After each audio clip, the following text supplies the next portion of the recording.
વખતે દેશમાં એક ચર્ચા ચાલી અટલજીની સરકાર હતી અને વિચારે આવ્યો શા માટે પ્રોક્સી વોટ ન હોય આર્મીમાં કામ કરનાર વ્યક્તિને, અને એમાંથી નક્કી થયું કે જે સેનામાં જવાન કામ કરે છે એના પોતાના ગામમાં કોઈ પણ વ્યક્તિને નિયુક્ત કરે મારા બદલામાં વોટ આપી શકશે.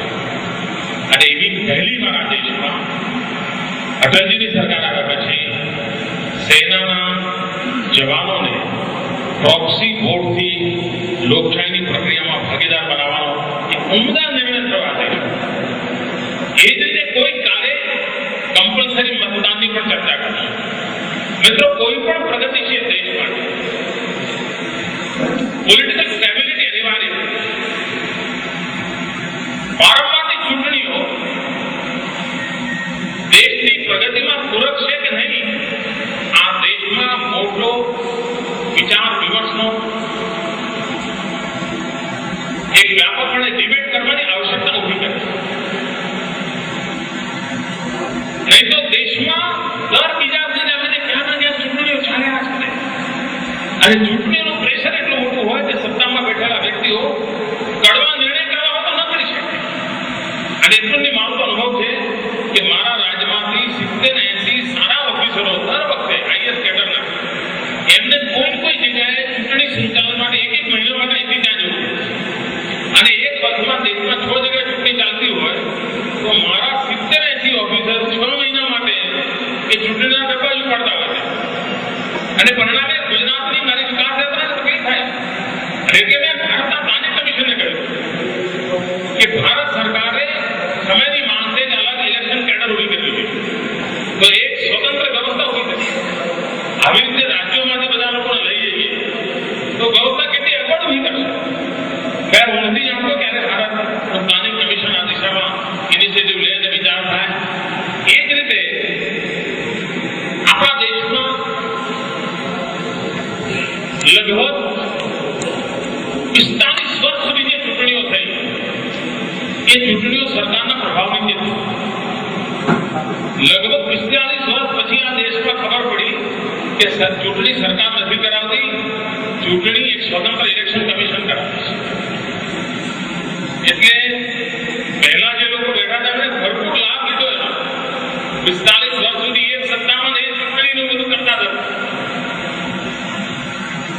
આમ એક રાજકીય પક્ષ તરીકે અમે જયારે સેજ મોટા થયા ને એ વખતે નિયમો આવ્યા, ઇલેક્શન કમિશન નામની એક તાકાત આવી. અમને તકલીફ થઈ છે તેમ છતાં પણ હું મતનો છું કે આપાર્ય બાબત છે, આવશ્યક બાબત છે, અને એ વ્યવસ્થા ધીરે ધીરે વિકસી છે. આ ભારતમાં જે ચૂંટણીઓથી મુક્ત થવા માટે આ દેશમાં એક મેચ્યોરિટીની આવશ્યકતા ઊભી થઈ છે. ને આ મેચ્યોરિટી આવશ્યકતા છે કે એક વાર જે લોકો ચૂંટાય એમની બહુમતી હોય કે ના હોય, 5 વર્ષ સુધી તમે જે વ્યવસ્થા ગોઠવી ગોઠવો, પણ તમે બને એટલું રિસ્પોન્સિબલ છો કે પ્રજાએ 5 વર્ષ માટે તમને મોકલ્યા છે. તમારે શાસન બનાવવું પડે, વ્યવસ્થા ઊભી કરવી પડે, સરકારો ચલાવવી પડે. તમે એમ કહો કે કોણ અભ્યાસમાં નથી આપતો તો મિનિમમ કાર્યક્રમ મેનેજમેન્ટ પૂરું કરો. આ વારંવાર તમારી સરકારો ચૂંટવી પડે તમે ચૂંટણી આપો એવું નહીં. જ્યાં સુધી આ દેશમાં ટેન્યુઅર ફિક્સ નહીં તો નગરપાલિકાઓમાં 4 લોકો આગાવા જતા વળી કટોટો નતું આખો ડામચો ઘેર બાજુ આવે, ફરી પાછા 2 વર્ષે ચૂંટણી આવે. ક્યાંક ને ક્યાંક ભારત એવા લોકતાંત્રિક વ્યવસ્થાની અંદર આ પ્રકારના જ્યાં લીકેજીસ છે, આ લીકેજીસને ઠીક કરવાની આવશ્યકતા ઉભી થઈ છે. અને મને વિશ્વાસ છે કે સંસદીય કાર્યપ્રણાલીને મજબૂત બનાવવા માટે, ભારતના લોકતંત્રને મજબૂત બનાવવા માટે આવા અનેક સુધારાઓ સાથે આવનારા દિવસોમાં એક વ્યાપક જાગરણ, આવા બધા જુદા જુદા ફોરમમાં બધું થઈ શકતું હોય છે. વ્યાપક જાગરણ થાય તો શક્ય બનતું હોય છે. આજે ડોક્ટર શ્યામાપ્રસાદ મુખર્જીનો જન્મદિવસ. આનું અર્થકારણ એ માટે પણ અભિનંદન આપું છું કે આજે એમણે આ એક ઉમદા પરંપરાનો પ્રારંભ કર્યો. કારણ ડોક્ટર શ્યામાપ્રસાદ મુખર્જી જે મુદ્દા પર લડ્યા હતા એ મુદ્દો અને લોકશાહી પરંપરાનો સીધો સંબંધ છે. ડોક્ટર શ્યામાપ્રસાદ મુખર્જી પંડિત નહેરુની કેબિનેટમાં મંત્રી હતા. મંત્રી પદ એમણે છોડ્યું હતું અને લોકતંત્રની રક્ષા માટે લડાઈના મેદાનમાં ઉતર્યા. અને એમનો લડાઈ તમારામાંથી બધા ઓછા લોકોને ખબર હશે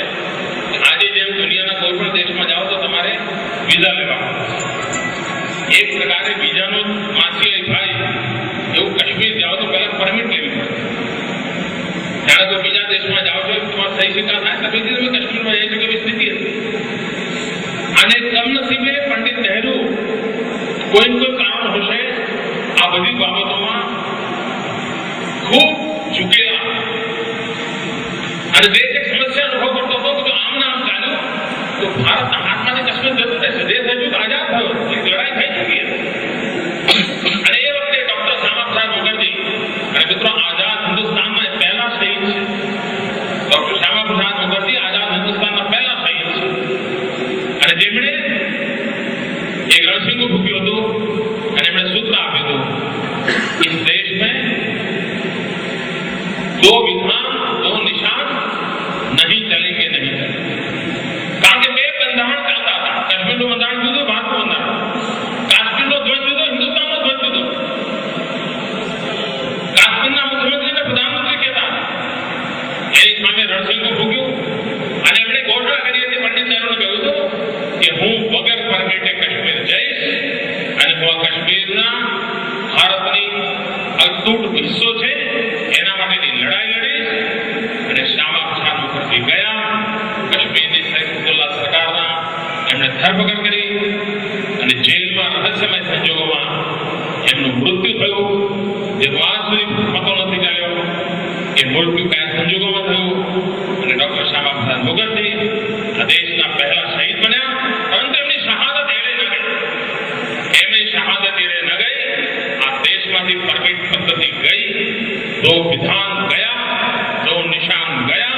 હિન્દુસ્તાનના તિરંગા ઠંડા નીચે કાશ્મીર આજે ઉભો. અને મિત્રો આજે અમરનાથની અંદર જે ચાલી રહ્યું એ ફરી એકવાર એને રિવાઇઝ કરવાની કોશિશ. અમરનાથની જમીન ન આપવા માટેનું જે પ્રકારનું વાતાવરણ કરવામાં આવ્યું છે, જે પ્રકારે દિલ્હીની સરકાર આખી બાબતને ચૂપચાપ જોઈ રહી છે, એ શ્યામા પ્રસાદ મુખર્જીને જ્યારે યાદ કરી ત્યારે અગર જો આજે શ્યામા પ્રસાદ મુખર્જી હોત આ દેશમાં વિશેષ કરીને કાશ્મીરમાં આ પ્રકારના કોઈ સંકટો પેદા ન થયા હોત અને દેશ ગૌરવપૂર્ણ રીતે કોઈ પણ જગ્યાએ કોઈ પણ રીતે હરીફરી શક્યા હોત એવું વાતાવરણ બન્યું હોત. અને એવા ડોક્ટર શ્યામા પ્રસાદ મુખર્જી જેમને ભારતની એકતા એકાત્મતા, ભારતનું સંવિધાન, ભારતનો તિરંગો ઝંડ, આ ભારતના તિરંગા ઝંડા માટે જેમને બલિદાન આપ્યા એવા મહાપુરુષના જન્મ દિવસે આ સંસદીય જાગરણની પરંપરા એક લોક શિક્ષણનો કાર્યક્રમ આરંભ્યો છે. જે વિદ્યાર્થી મિત્રો આવ્યા છે એમણે જે રુચિ લીધી છે, મને વિશ્વાસ છે કે આજે દિવસભરના આ મંથનમાંથી લોકશાહીની આ ઉજ્જવળ પરંપરાઓ વિશેની માહિતી મળશે. લોકશાહી પ્રત્યેની એમની રુચિ વધશે. રાજ્ય એક તરફ ચાલે ને વિધાનસભા એક તરફ ચાલે એના બદલે રાજ અને વિધાનસભાના મન એક મનથી ચાલે એ બનાવવામાં પોષક અને પૂરક બનશે. ફરી એકવાર અશોકભાઈના પ્રયાસ માટે અભિનંદન. આ કાર્યક્રમમાં ભાગ લેનાર સૌ યુવાન મિત્રોને ભારતની લોકશાહીના લડવૈયા બનવા માટે, ભારતની લોકશાહીના રખવાળ બનવા માટે અને લોકશાહી પ્રત્યેનું કમિટમેન્ટ એમનું પણ બનતું જાય એ માટે ખૂબ ખૂબ શુભેચ્છાઓ પાઠવું છું.